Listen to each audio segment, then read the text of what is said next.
guys, Tom Davis here, America's Canine Educator. Thank you so much for joining me here on my channel. As you can see, I just taught Hawk how to touch on many different things. Setting your dog away to the touch command or the bed command or the place command is such a big nucleus in my training program, and I believe it helps so much with so many different variables in the dog training process.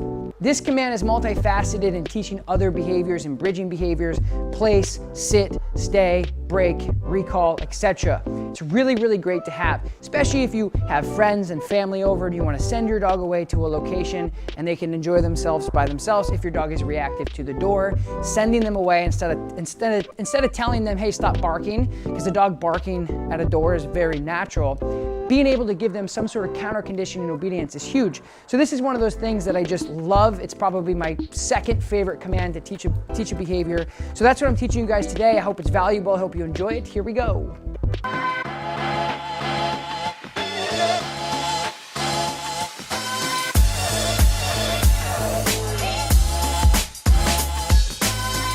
All right, so we're just gonna get started here. It's very simple. So the dog already knows the touch command. So if your dog already knows place, that's the first place to start, is to teach him how to go to this bed on command.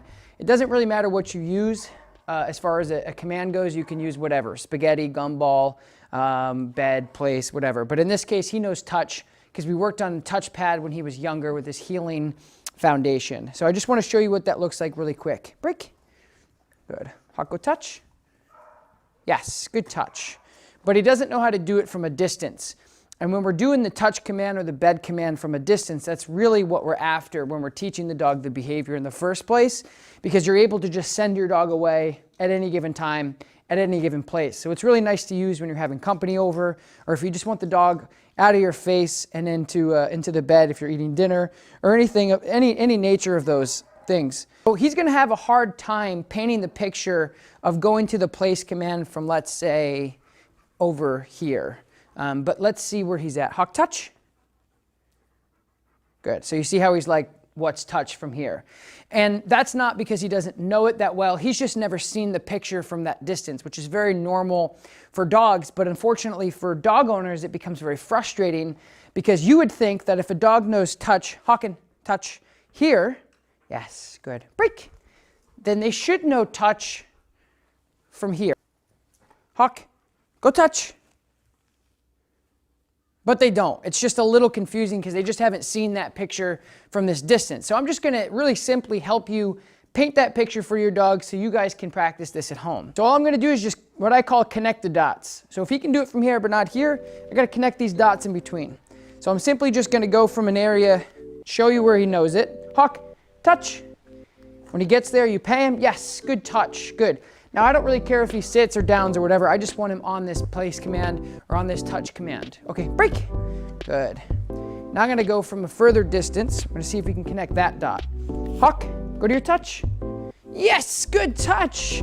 Yes, good touch. So lots of positive reinforcement. He's getting paid with food because it is his motivative. So if you guys can use food with your dog, that would be the most beneficial reward during this process because it doesn't get too distracting with a tug or a ball. Break. Good. Hawk, go to your touch. So there, he's having a little trouble with this distance. So I'll make it a little easier. Touch. Yes, good touch. Now, what's going to help shape this behavior the most is my reward-based systems. Now, I'm using a lot of verbal reward-based systems as well as food.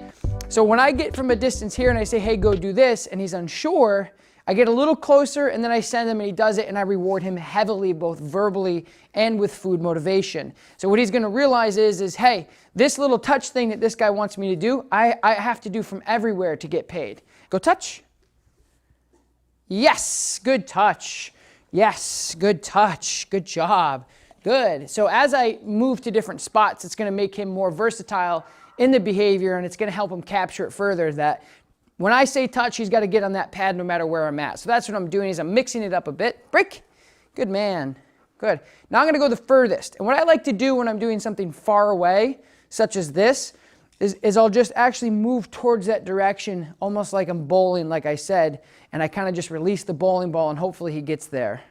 Hawk, go touch. Yes, good touch. And then as soon as he gets to that touch, I then rush him his food and his reward to try to capture that behavior as fast as I can. Break. Good. I'm going to do it again from that distance. Huck, go to your touch. Ah. Go to your touch. Yes. Good touch. And now a tab would be really nice to use here because it wouldn't be dragging. So I'm just going to tie this up a bit. Go touch. I'm going to remind. Hawk, go touch. Hawk. Touch. No. Touch. Yes. Good touch. Yes. Good touch. Yes. Good touch. So you got a little troubleshooting there. And what I'm realizing is with him, is because he's so food motivated, when I do this, see what he does is he looks for the food because he thinks I'm throwing it. So that's just troubleshooting 101. If you find your dog doing that, stop doing that. So I'm going to take that away from the aspect to see if that helps him. Break. Good. Hawk, go to your touch. Yes, good touch. Yes, good touch. Good touch. Good job. Break. Good. So that was troubleshooting. So that's something I saw. I said, wait a minute, that's becoming a problem. He's more focused on where he thinks I'm throwing the food when I point versus actually doing the behavior. I took it away. He was successful. That was wonderful. Hawk touch. Yes, good touch. So just clarity, beautiful clarity right there. And like I said before, when you're teaching him to go there, I want you to see the clarity I just provided. Break. I just said, hey, Hawk, do this. He said, okay. And again, a lot of dog owners will continue to like talk and talk and talk. And you got to understand when the dog's out there, they're basically a beacon, or they should be a beacon for your information.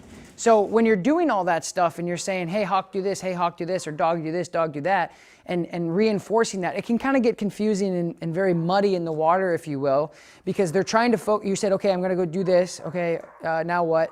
And they're trying to process all that. So that clarity you just saw is extremely important in this whole process. I'm just going to switch locations because that's a crucial role in any obedience factor, that if the dog starts to capture what you want from a certain scenario, then what you can simply do is just switch up your scenario to make sure that it's universally applied to any scenario, because that's what good obedience is. Go to your touch. Yes, good touch. So we made a little roundabout there. That's okay, good touch. Do it again from this distance. Hawk, go to your touch. Yes, good touch. Good touch. So now I'm advancing it a little bit. And you may not see how and why I'm advancing it. But what I'm doing, good, break. What I'm doing is when I come over here, I'm saying, Hawk, go do this.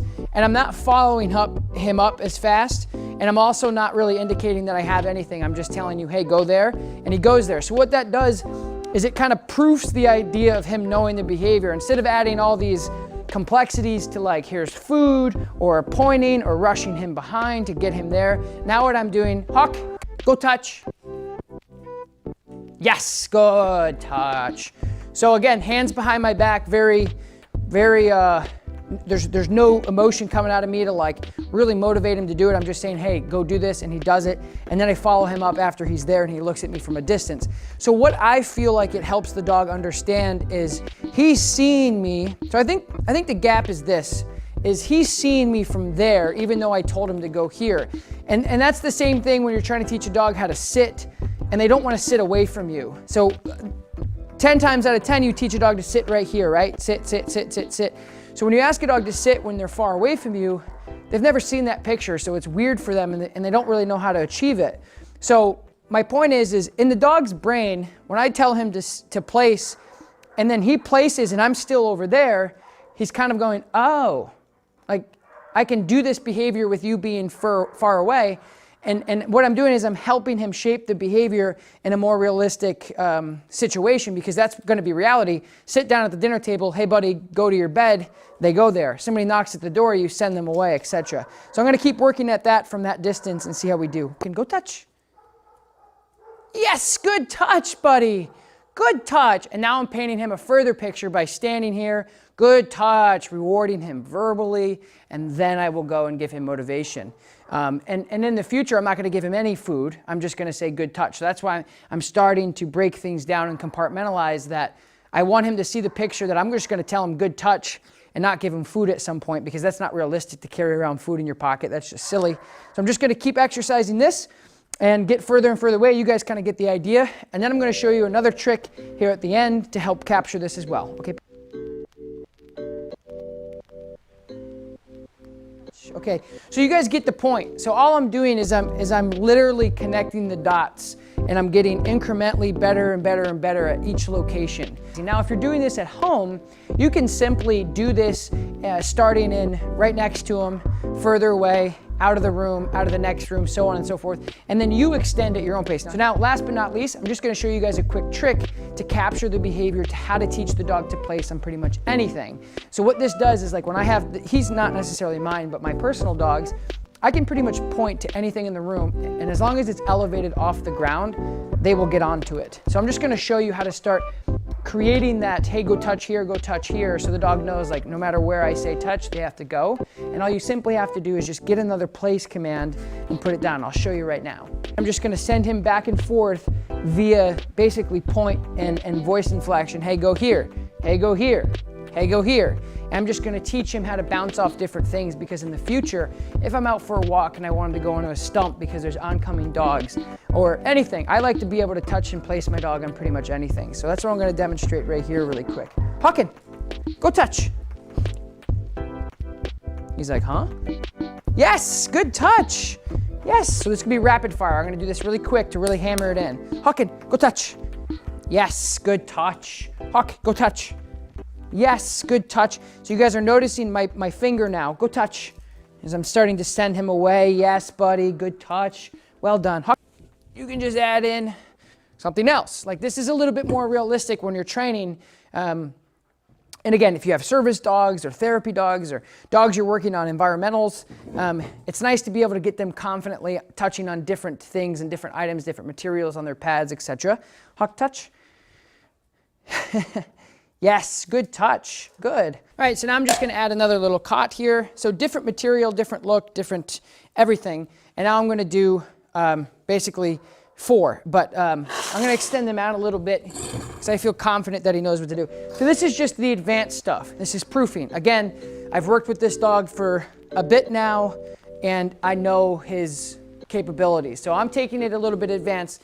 You guys can do this. You just might want to take your time a little bit more than what I'm doing with him. Hawkin, touch. Yes, good touch. And I'm going to mix it up. Touch. Yes, good touch, buddy. Mix it up again. Touch. I'm pointing. Yes, good touch. Hawk, touch. Nope. Hawk, touch. Good. A little voice inflection correction there, so I gave him a little pressure with my voice. Touch. Yes, good touch. Hawkin, touch. Yes, good touch. And again, he's never really sat on a chair, so I'll give him the benefit of the doubt there. Hawk. I'm gonna mix it up. I'm gonna see where he chooses, and I'm gonna go the other way. Touch. Yes, good touch. Yes, Hawk, touch. Yes, so now he, my bad. My timing wasn't good there. Good. Sit. Yes, good. Stay. So you guys get the point. A lot of people have a hard time developing the touch command from a distance simply because they don't go from A to B. They go A to F, and they get conflicted and frustrated and confused, and why their dog can go here but not from a distance. And that's simply why, is because you need to be able to connect the dots and paint a clearer picture for them. So that's basically what I just did. You guys can work on this at home. If this video was helpful to you, let me know in the comments below, like this video, and of course subscribe to my channel. I put out videos like this all the time. I appreciate you guys' time. I hope you enjoyed it. I will talk to you next time. Peace.